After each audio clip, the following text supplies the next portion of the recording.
ओम श्रीम श्री नमः। दोस्तों आज हम बात करेंगे धनतेरस के दिन नए बर्तन सोने चांदी के और धनिया लाना अत्यंत आवश्यक क्यों माना गया है। दोस्तों ये पौराणिक मान्यता है कि धनतेरस की रात जो पूजन होता है माँ लक्ष्मी के लिए, वो उसमें सोने चांदी के बर्तन हो और साबुत धनिया भी अवश्य होना चाहिए। दोस्तों धनिया के पीछे काफ़ी रीज़न बताए गए हैं, काफ़ी कारण बताए गए हैं कि ये क्यों आवश्यक है। धनिया तांत्रिक विद्या व भगवान के कार्यों में सफलता के लिए अत्यंत आवश्यक माना गया है। धनतेरस के दिन साबुत धनिया व सोने चांदी की वस्तुएं व बर्तन खरीदने अत्यंत आवश्यक हैं। धनिया से जुड़े बहुत सारे उपाय हैं जिनकी आज हम चर्चा करेंगे, तो अंत तक आप मेरे साथ बने रहिए। अगर आप धन की कमी के कारण परेशान हो रहे हैं, लगातार जूझ रहे हैं, पूजा पाठ कर रहे हैं पर कोई भी फ़ायदा नहीं हो रहा, तो एक छोटा सा उपाय मैं आपको बताऊँगी, आप वो कीजिए। धनिया जो कि धन को बनाने वाला है, माँ लक्ष्मी का अत्यंत ही प्रिय है। धनिया का उपाय हमेशा ही हर घर में धन वृद्धि के लिए की जाता है। हमें बहुत सारे घर हैं, बहुत सारे के सभी घरों में धनिया का इस्तेमाल होता ही है। इससे घर में धन वृद्धि होती है और ये धन वृद्धि को लेकर आता है, ऐसी मान्यताएं हैं। धनिया का टोटका हमेशा ही फल देता है और इससे घर में धन की स्थिति मजबूत होती है। तंत्र शास्त्र कहते हैं कि किसी भी बुधवार या शुक्रवार के दिन किसी मिट्टी के बर्तन में थोड़ी सी मिट्टी लें, जैसे कोई नया दिया ले लो, नया दीपक ले लो, उसमें मिट्टी भर लो थोड़ी सी, और थोड़ा सा सूखा धनिया इस दीपक में रखिए। एक सिक्का डालें और थोड़ा उसमें पानी भी डाल दें ताकि धनिया भीग जाए और पानी के साथ वो मिल जाए, पानी और मिट्टी के साथ। इसके बाद उसको आप घर के पूजा स्थान या उत्तर में रख दें। 2 दिन के बाद जब धनिया उसमें अंकुरित होना शुरू हो जाए, और ध्यान रहे कि उसमें मिट्टी जो है डाली है उसमें ठीक से वो मिला हो, पानी कम हो तो आप पानी भी डाल सकते हैं। 2 दिन के बाद देखें उसको, अगर वो अंकुरित होता है तो उसमें से सिक्के को निकाल लीजिए। सिक्का माँ के सामने, लक्ष्मी माँ के चरणों में रखिए और उस धनिया को घर के गमले में बो दें।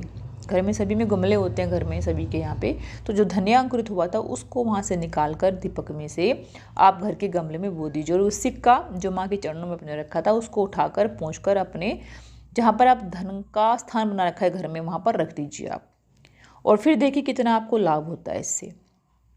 जैसे ही धनिया के पौधे निकलते रहेंगे, ऐसे ही आपको घर में धन धान्य की बरकत होनी शुरू हो जाएगी। जो धनिया आपने गमले में बोया था वहाँ पर धनिये हरे होंगे, मोटे होंगे, काफ़ी ताजे होंगे, तो उतना ही आपका धन वृद्धि होता जाएगा। ये मान्यताएं हैं पुरानी, और ये अजमाए हुए नुस्खे बताए गए हैं। तो बुधवार के दिन हरा धनिया अगर लेते हैं उपयोग में, तो उसमें हरा धनिया लीजिए, हरा हरा। और अगर शुक्रवार को उपाय कर रहे हैं तो ये धनिया लीजिए सूखा हुआ, क्योंकि बुधवार में जो गणेश जी हैं उनको हरा रंग बहुत प्यारा होता है। अब बात करते हैं दूसरे उपाय की। कोई आपने धन कहीं लगाया था, किसी स्कीम में, किसी प्लान में, किसी प्रोग्राम में या प्रोजेक्ट में, वो डूब गया, उसका पैसा नहीं मिल रहा है, फिर किसी को आपने उधार पैसा दिया, कर्ज दिया, वो पैसा वापस नहीं दे रहा, तो छोटा सा उपाय इसके लिए है, आप लिख लीजिए। एक सफ़ेद कागज़ लीजिए जो बिल्कुल कोरा हो, उस कागज़ में एक काले पेन से उस व्यक्ति का नाम लिखिए जिसके पास आपका धन फंसा हुआ है, जो नहीं दे रहा है। उसके बाद उस धनिया के ऊपर थोड़ा सा, उस कागज़ के ऊपर जहाँ पे अपने नाम लिखा है उस नाम के ऊपर थोड़े से धनिया के बीज लीजिए और उसकी पूड़ियाँ बनाकर अपने पास रखें, और उस पूड़िया को आप बहते हुए जल में प्रवाहित कर दें, या पीपल के नीचे रख दें, या फिर छत पर ले जाकर जला भी सकते हैं, लेकिन घर से बाहर करें। और ध्यान रहे किसी को भी उपयोग, जो मैं बता रही हूँ, किसी को टोट के टोने, किसी से डिस्कस ये किसी को ना बताएं, बिना बताए सब ये होते हैं, इसका किसी को पता नहीं चलना चाहिए। और हाँ दोस्तों, ये सब उपाय आप उसी धनिया से करेंगे जो धनिया धनतेरस को आप घर में लेकर आते हैं माँ के लिए। उस धनिया को जागृत भी करना होता है, क्योंकि जो भी माँ को आप अर्पित करते हैं उसको थोड़ा जगाना होता है। जगाने का मतलब उसकी पूजा करनी होती है। फूल दान दीजिए उसको, फूल अर्पित कीजिए, जल का छींटा लगाइए, दिया दिखाइए, धूप दिखाइए, ये सब जागृत करने का तरीका होता है।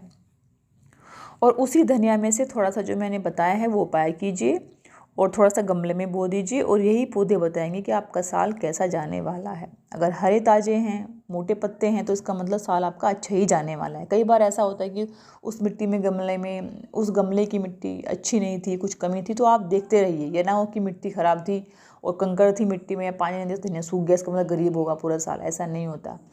धनिया को आपने अच्छे से बोया हो तो वो अच्छे से ही निकलेगा, ये भी एक मान्यता है। जैसा बोओगे ऐसा काटोगे। तो ध्यान रहे दोस्तों, जो मैंने आपको बताया है वो थोड़े से उपाय हैं धनिया के, और धनिया जो है माँ लक्ष्मी को अत्यंत प्रिय है। और हाँ दोस्तों, एक बात और कि धनिया से माँ प्रसन्न क्यों होती है। धनिया माँ को पसंद है बहुत, उसका प्रिय ये वस्तु मानी जाती है, इसलिए हर घर में धनिया का इस्तेमाल भी होता है। इसलिए माँ को भी ये धनिया बहुत पसंद है। माँ की पूजा में धनिया का इस्तेमाल इसीलिए होता है। और इसी जब माँ की पूजा हो जाए, जो आपने अर्पित किया था माँ को धनिया, उसी में से प्रसाद के रूप में ग्रहण करके उसको आप गमले में घर में बो सकते हैं। और उस बोए धन को फिर आप जब उसमें से पत्ते पैदा होंगे, पौधे उगेंगे, उनको आप घर में इस्तेमाल कर सकते हैं। उम्मीद है आप लोगों को मेरी बात समझ में आई होगी, जानकारी जो मैंने दी है वो अच्छी लगी होगी आपको। और आपसे अनुरोध है अपने दोस्तों को, रिश्तेदारों को ही शेयर करें और उनको भी थोड़ा फ़ायदा मिले इन चीज़ों से। तो राधे राधे दोस्तों, हैप्पी दिवाली।